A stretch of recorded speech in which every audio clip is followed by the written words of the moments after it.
Found some amazing stuff in the KJV 1611 edition Bible that corresponds with this Shakespeare code that Peter Amundsen discovered.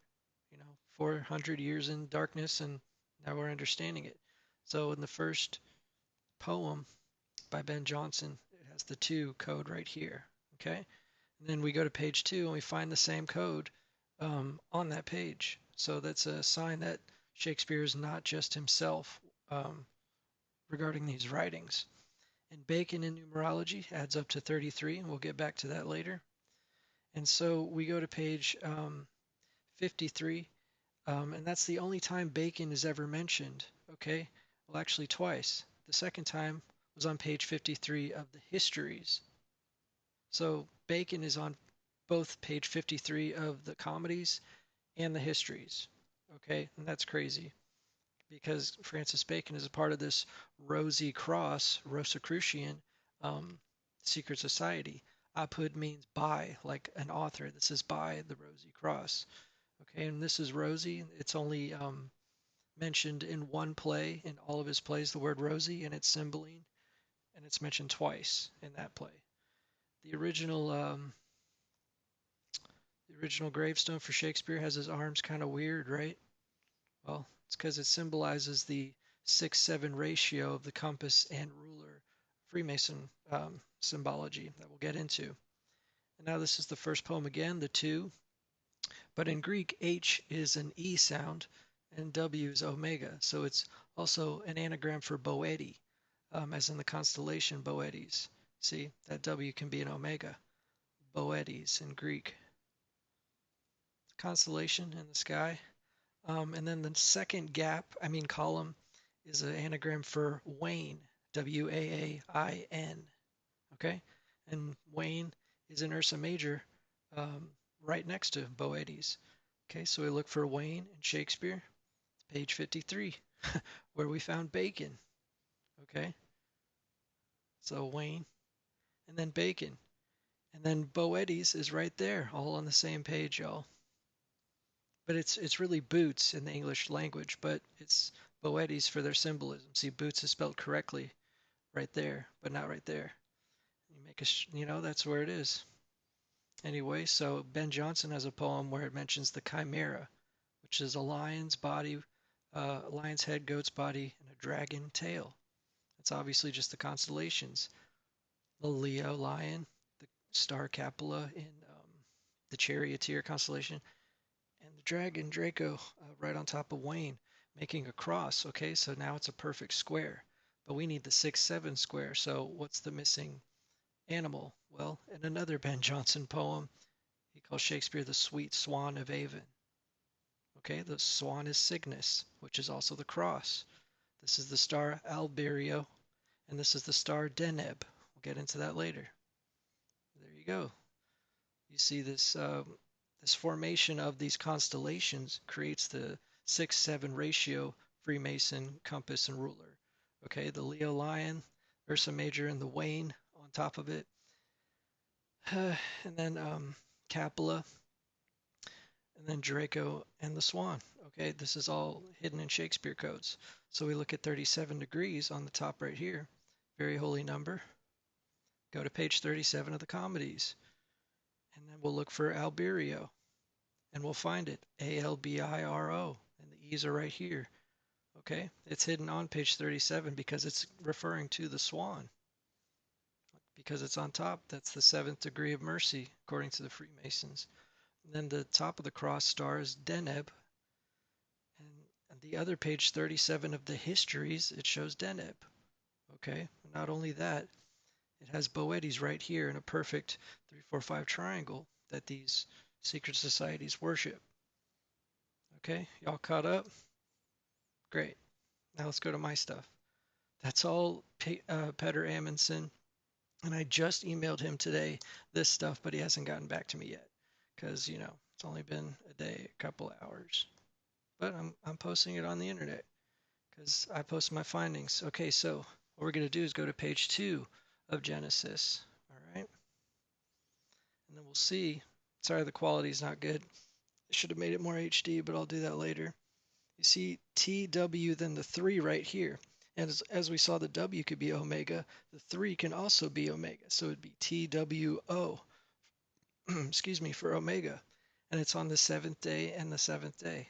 And I was talking about it's the 7th degree of mercy. Okay, that's my little explanation. In the very last page of this KJV 1611 edition, um, it says WIAN, which is Wayne again. Spells Wayne backwards. Okay, now let's go to page 37 of the Old Testament.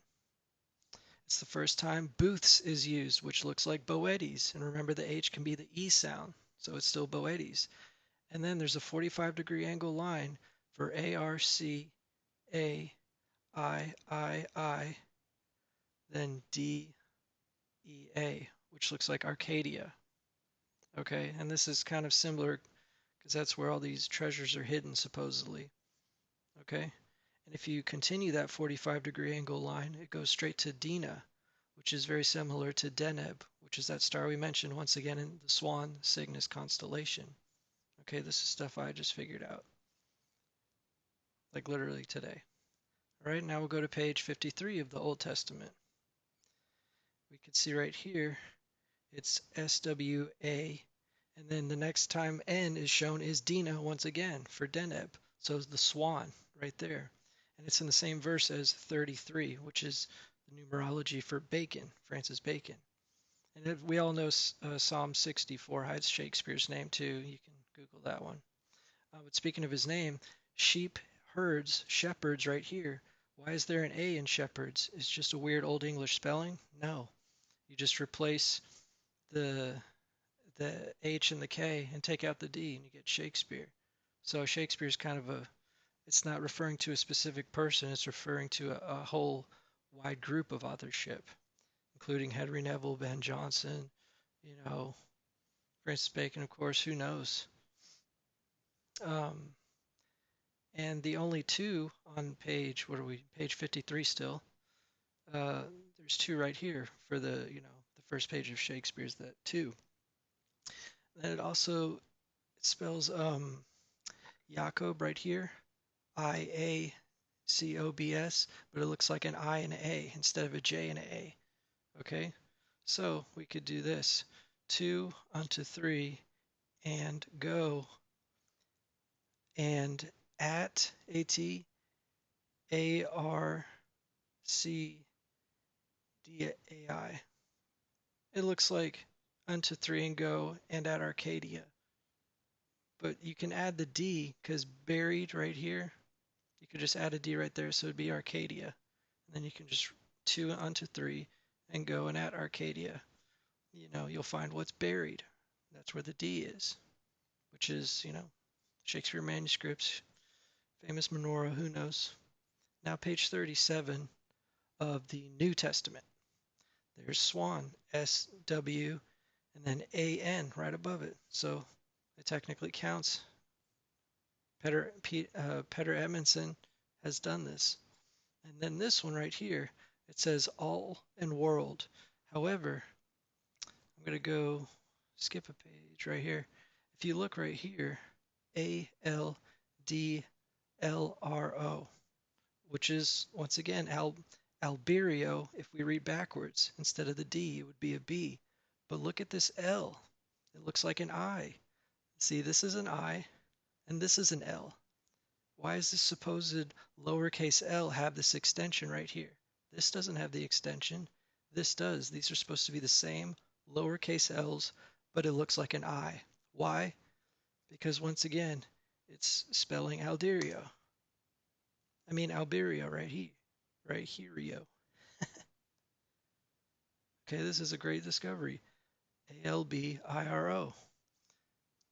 All right, and then here, ALBIRO. It's not an L, it's an I, uppercase I, on purpose. It's not a typo. It's on purpose to hide Alderio, because once again, it's on page 53 of the King James 1611 Bible. Okay. So the Shakespeare codes are the same thing, somewhat hidden in here. Obviously, his findings are much more in depth and stuff, but I just found this out today. Okay, I'm just very excited and want to tell you guys. Um, Take it easy, soak it in, and get copies of these original manuscripts because they hide more. Obviously, the Bible is holy. I study Hebrew and Greek gematria as well. Okay, I've been studying it for years. But this is human-made codes, which will never trump God's, amazing codes. But it's still there and shows secret societies and really, that it's one evolving thing that pervades everything. Anyway, what do you think?